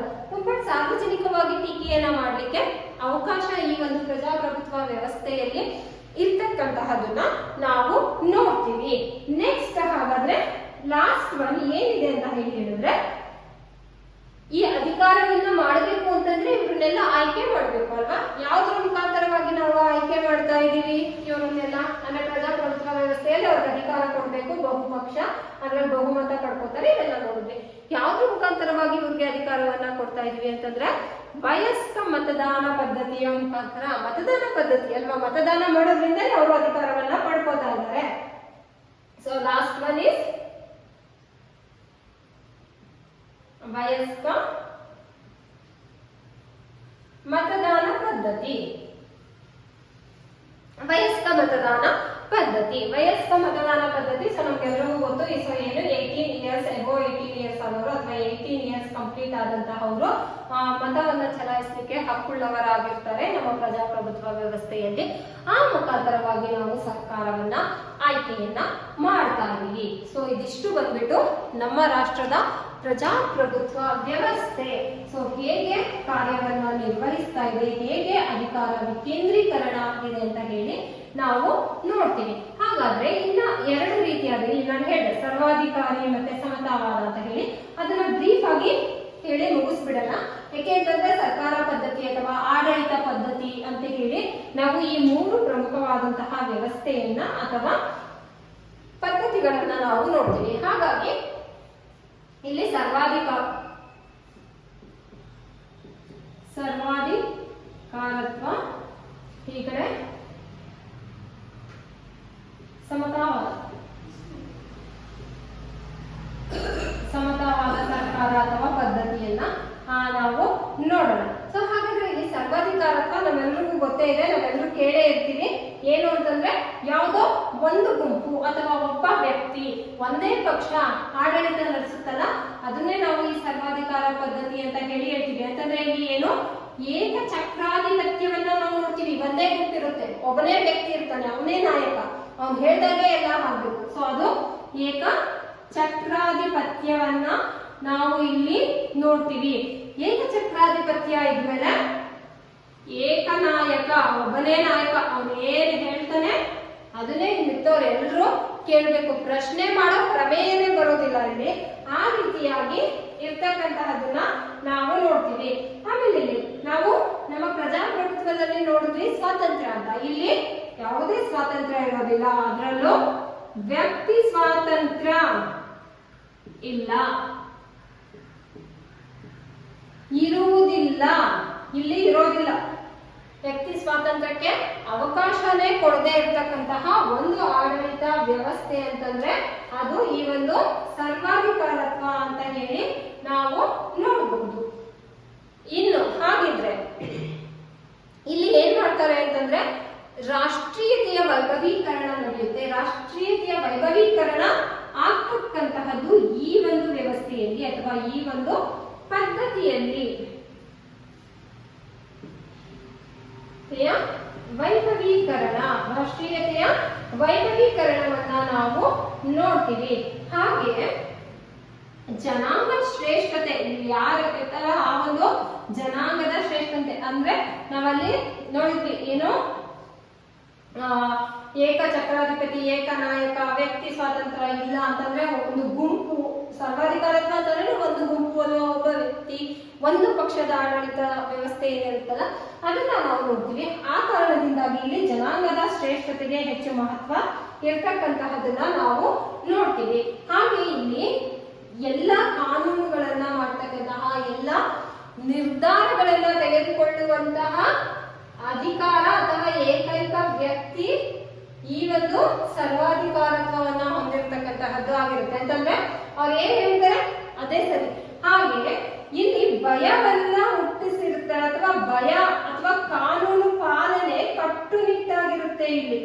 ಯಾಕೆ ಅಂತಂದ್ರೆ ಅವ್ನು ಏನ್ ಬೇಕಾದ್ರೂ ಆಕ್ಷನ್ ಅನ್ನ ತಗೋಬಹುದು. ಆದ್ರೆ ನಮ್ಮಲ್ಲಿ ಪ್ರಜಾಪ್ರಭುತ್ವ ಸರ್ಕಾರದಲ್ಲೇ ಆಗಿಲ್ಲ. ಏನ್ ಮಾಡಿದ್ರು ಕೂಡ ಅವನು ಡಿಫೆಂಡ್ ಮಾಡ್ಕೊಳ್ಳಕ್ಕೆ ಒಂದು ಅವಕಾಶವನ್ನ ಕೊಡ್ತೀವಿ. ಆದ್ರೆ ಸರ್ವಾಧಿಕಾರತ್ವದಲ್ಲಿ ಇಲ್ಲ, ಇವನ್ ಏನೋ ಡಿಸಿಷನ್ ತಗೋತಾನೆ, ಏನ್ ಪನಿಷ್ಮೆಂಟ್ ಕೊಡ್ತಾನೆ, ಅದೇ ಯಾವ ಕೋರ್ಟು ಇಲ್ಲ, ವಿಚಾರಣೆನೂ ಇಲ್ಲ. ಸೊ ಹಾಗಾಗಿ ಭಯ ಇರುತ್ತೆ, ಕಾನೂನು ಪಾಲನೆ ಕಟ್ಟುನಿಟ್ಟಾಗಿ ಇರುತ್ತೆ. ಇದೊಂದೇ ಇದರಲ್ಲಿ ಅಡ್ವಾಂಟೇಜ್ ಅಂತ ಅನ್ಸುತ್ತೆ ನನಗೆ. ಸೊ ಇದಿಷ್ಟು ಬಂದು ಸರ್ವಾಧಿಕಾರತ್ವ ಅಥವಾ ಒಂದು ಪದ್ಧತಿಯ ಒಂದು ತತ್ವಗಳು, ಲಕ್ಷಣಗಳು ಅಂತ ಹೇಳಿ ನಾವು ನೋಡ್ಬೋದು. ನೆಕ್ಸ್ಟ್ ಸಮತಾವಾದಕ್ಕೆ ಬಂದ್ರೆ, ಸೊ ಸಮತಾವಾದಕ್ಕೆ ಬಂದ್ರೆ ಇಲ್ಲಿ ಖಾಸಗಿ ಆಸ್ತಿಗೆ ಅವಕಾಶ ಇರೋದಿಲ್ಲ. ಎಲ್ಲಾ ಆಸ್ತಿ ಸಮುದಾಯದಲ್ಲಿ ಇರುತ್ತೆ. ಸಾಮುದಾಯಿಕ ಆಸ್ತಿ ಅಂತ ಹೇಳಿ ನಾವು ನೋಡ್ತೀವಿ. ಸಾಮುದಾಯಿಕ ಆಸ್ತಿ, ಖಾಸಗಿ ಆಸ್ತಿಗೆ ಅವಕಾಶ ಇಲ್ಲ.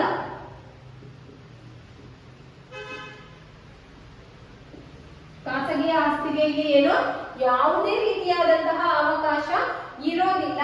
ಎಲ್ಲ ಆಸ್ತಿ ಸಮುದಾಯಕ್ಕೆ ಸೇರಿದ್ದು ಅಂತ ಹೇಳಿ ನಾವು ನೋಡ್ತೀವಿ. ಹಾಗೆ ಇಲ್ಲಿ ನಾವು ಇನ್ನೊಂದು ಇಂಪಾರ್ಟೆಂಟ್ ಆಗಿ ಏನ್ ನೋಡ್ತೀವಿ ಅಂತಂದ್ರೆ ವರ್ಗರಹಿತ ಸಮಾಜ. ಯಾವುದೇ ವರ್ಗ ಇರೋದಿಲ್ಲ, ಶ್ರೀಮಂತ ವರ್ಗ, ಬಡವರ್ಗ, ಮೇಲ್ವರ್ಗ, ಕೀಳ್ವರ್ಗ, ಈ ರೀತಿಯಾದಂತಹ ಯಾವುದೇ ವರ್ಗ ಇರೋದಿಲ್ಲ. ಸೊ ಇಲ್ಲಿ ನಾವೇನ್ ನೋಡ್ತೀವಿ, ವರ್ಗ ರಹಿತ ಸಮಾಜವನ್ನ ನಾವು ನೋಡ್ತೀವಿ. ವರ್ಗರಹಿತವಾದಂತಹ ಒಂದು ಸಮಾಜವನ್ನ ನಾವು ಇಲ್ಲಿ ನೋಡ್ತೀವಿ. ಹಾಗೆ ಇಲ್ಲಿ ಕಾರ್ಮಿಕರಿಗೆ ಅಧಿಕಾರ, ಯಾಕಂದ್ರೆ ಇಲ್ಲಿ ಮಾಲೀಕರೇ ಇರೋದಿಲ್ಲ. ಎಲ್ಲ ಆಸ್ತಿ ಏನು ಖಾಸಗಿ ಆಸ್ತಿನೇ ಇಲ್ಲ, ಎಲ್ಲ ಆಸ್ತಿ ಸಾಮುದಾಯಿಕವಾಗಿರುತ್ತೆ. ಸೊ ಹಾಗಾಗಿ ಯಾರು ಕೆಲಸ ಮಾಡ್ತಾನೆ ಅವನೇ ಓನರ್. ಕಾರ್ಮಿಕರಿಗೆ ಅಧಿಕಾರ, ಕಾರ್ಮಿಕರಿಗೆ ಹೆಚ್ಚಿನ ಅಧಿಕಾರವನ್ನ ನೀಡಲಾಗಿರುತ್ತೆ ಅಂತ ಹೇಳಿ ನಾವು ನೋಡ್ತೀವಿ. ಸೊ ಇದಿಷ್ಟು ಏನು ಇದರಲ್ಲಿ ಅಂದ್ರೆ ಸಮತಾವಾದದಲ್ಲಿ ಬರ್ತಕ್ಕಂತಹದ್ದು. ಹಾಗಾದ್ರೆ ಈ ಒಂದು ಸಮತಾವಾದದಲ್ಲಿ ಬರ್ಬೇಕು ಅಂತಂದ್ರೆ ಇಲ್ಲಿ ಅಥವಾ ಯಾವ್ದಾದ್ರೂ ಬದಲಾವಣೆಗಳು ಆಗ್ಬೇಕು ಅಂತ ಅಂದ್ರೆ ಕ್ರಾಂತಿಕಾರಿ ಬದಲಾವಣೆಗಳು ಆಗ್ಬೇಕು. ಕ್ರಾಂತಿಕಾರಿ ಬದಲಾವಣೆ ಆಗ್ಬೇಕು. ಯಾಕೆ ಅಂತಂದ್ರೆ ಇಲ್ಲಿ ಆಮೇಲೆ ಇಲ್ಲಿ ಏನಂತಂದ್ರೆ ಎಲ್ಲರೂ ಸಮಾನವಾಗಿ ದುಡಿಬೇಕು ಅಥವಾ ದುಡಿದು ತನಗೆ ಅವಶ್ಯಕತೆ ಇರುವಷ್ಟನ್ನ ಪಡ್ಕೋಬೇಕು ಅನ್ನೋದು ಇದರ ಮುಖ್ಯ ತತ್ವ. ಅವಶ್ಯಕತೆ ಇದ್ದಷ್ಟನ್ನ ಪಡೆದುಕೊಳ್ಳುವುದು. ಈ ರೀತಿಯಾದಂತಹ ಒಂದು ಆಡಳಿತ ವ್ಯವಸ್ಥೆ ಇದ್ಬಿಟ್ರೆ ಏನ್ ಕ್ರೈಮು, ಈ ಒಂದು ಭ್ರಷ್ಟಾಚಾರ ಇದೆಲ್ಲ ನೋಡ್ತಾ ಇದೀವಿ, ಯಾವ್ದು ಇರೋದೇ ಇಲ್ಲ ಅಂತ ಅನ್ಸುತ್ತೆ. ಅದಕ್ಕೆ ಈ ರೀತಿಯಾದಂತಹ ಆಗ್ಬೇಕಾದ್ರೆ ಒಂದು ದೊಡ್ಡ ಕ್ರಾಂತಿನೇ ನಡೀಬೇಕು, ಒಂದು ರೆವಲ್ಯೂಷನ್ನೇ ಆಗ್ಬೇಕು. ನಮ್ಮ ಪೊಲಿಟಿಷಿಯನ್ಸ್ ಅಥವಾ ಈಗಿರೋರು ಯಾರು ಖಂಡಿತ ಒಪ್ಕೊಳ್ಳಲ್ಲ ಬಿಡಿ. ಯಾಕೆ ಅಂತಂದ್ರೆ ಅವರೆಲ್ಲ ಕೋಟಿ ಆಸ್ತಿ ಮಾಡಿ ಇಟ್ಟಿದ್ದಾರೆ, ಹೌದಲ್ವಾ? ಅದು ಅಂದ್ರೆ ದುಡಿಯೋದು, ನಮ್ಗೆ ಎಷ್ಟು ಕೆಲಸ ಮಾಡ್ಲಿಕ್ಕಾಗುತ್ತೋ ಅಷ್ಟು ಕೆಲಸ ಮಾಡೋದು, ನಮ್ಗೆ ಏನ್ ಅವಶ್ಯಕತೆ ಇದೆಯೋ ಅದನ್ನ ಪಡ್ಕೋಬೇಕು ಅನ್ನೋದು ಇದರ ತತ್ವ. ಯಾಕೆ ಅಂತಂದ್ರೆ ಇದು ಸಾಮುದಾಯಿಕ ಆಸ್ತಿಯಲ್ಲಿ ಯಾರು ಕಾರ್ಮಿಕರು ಅಲ್ಲ, ಮಾಲೀಕರು ಅಲ್ಲ, ಶ್ರೀಮಂತರು ಅಲ್ಲ, ಬಡವರು ಅಲ್ಲ. ಆದ್ರೆ ಇದಕ್ಕೆ ಇರೋ ಒಂದು ಅಪವಾದ ಏನು ಹಾಗಾಗ್ಬಿಟ್ರೆ ಯಾರು ಕೆಲಸನೇ ಮಾಡೋದಿಲ್ಲ, ತಮ್ಗೆ ಸೋಮಾರಿಗಳು ಆಗ್ಬಿಡ್ತಾರೆ. ತಮ್ಗೆ ಅವಶ್ಯಕತೆ ಇರೋದು ಸಿಗುತ್ತೆ ಅನ್ನೋ ಕಾರಣಕ್ಕಾಗಿ ತಮ್ಮ ದುಡಿಯೋದನ್ನ ನಿಲ್ಲಿಸ್ತಾರೆ. ಏನು ಮುಂದುವರಿತಕ್ಕಂತಹದ್ದು ಆರ್ಥಿಕ ಬೆಳವಣಿಗೆ ಅನ್ನೋದು ಕುಂಠಿತ ಆಗುತ್ತೆ, ಕುಸಿತ ಆಗುತ್ತೆ ಅನ್ನೋದು ಮತ್ತೊಂದು ವಾದ ಅಥವಾ ಟೀಕೆ ಅಂತ ಹೇಳ್ಬೋದು. ಸೊ ವಾಟ್ ಎವರ್ ಅದೇನೇ ಇರಲಿ. ಸೊ ಬಟ್ ಇಷ್ಟು ನಮ್ಮ ಏನು ಆಡಳಿತ ವ್ಯವಸ್ಥೆ ಅಥವಾ ಸರ್ಕಾರ ವ್ಯವಸ್ಥೆಯಲ್ಲಿ 3 ಪ್ರಕಾರವನ್ನ ನಾವು ನೋಡ್ತೀವಿ. ಅದರಲ್ಲಿ 2. ಸೊ ಮೊದಲನೇದು ಪ್ರಜಾಪ್ರಭುತ್ವ. ನಮ್ಮ ಭಾರತ ಅಳವಡಿಸಿಕೊಂಡಿರ್ತಕ್ಕಂತಹದ್ದು ಪ್ರಜಾಪ್ರಭುತ್ವ. ಸೊ ಹಾಗಾಗಿ ನಾವು ಇದಿಷ್ಟನ್ನು ಕಂಪ್ಲೀಟ್ ಆಗಿ ತಿಳ್ಕೊಂಡಿರ್ಬೇಕು. ಸೊ ಇದೆಲ್ಲವೂ ಕೂಡ ನಾನು ಆಗಲೇ ಹೇಳಿರೋ ಹಾಗೆ 5th to 12th NCERT syllabus ಅಲ್ಲಿ ಕವರ್ ಆಗಿರೋ ಅಂದ್ರೆ ಇದಕ್ಕೆ ಸಂಬಂಧಿಸಿದಂತಹ ಸಂಪೂರ್ಣ ಮಾಹಿತಿಯನ್ನ ನಾನು ಕವರ್ ಮಾಡಿದ್ದೀನಿ. ನನ್ನ ವಿಡಿಯೋ ನಿಮಗೆ ಇಷ್ಟ ಆಗ್ತಾ ಇದ್ರೆ, ನಾನು ಕೊಡ್ತಾ ಇರೋ ಇನ್ಫಾರ್ಮೇಶನ್ ಅಥವಾ ನನ್ನ ಕ್ಲಾಸ್ ನಿಮಗೆ KS, VAO, PDO ಇತರೆ ಗ್ರೂಪ್ ಬಿ ಇತರ ಎಲ್ಲ ಎಕ್ಸಾಮ್ಗಳಿಗೆ ಹೆಲ್ಪ್ ಆಗ್ತಾ ಇದೆ ಅಂತ ಅನ್ಸಿದ್ರೆ ನಮ್ಮ ಚಾನಲ್ನ ಸಬ್ಸ್ಕ್ರೈಬ್ ಮಾಡ್ಕೊಳ್ಳಿ. Thank you so much.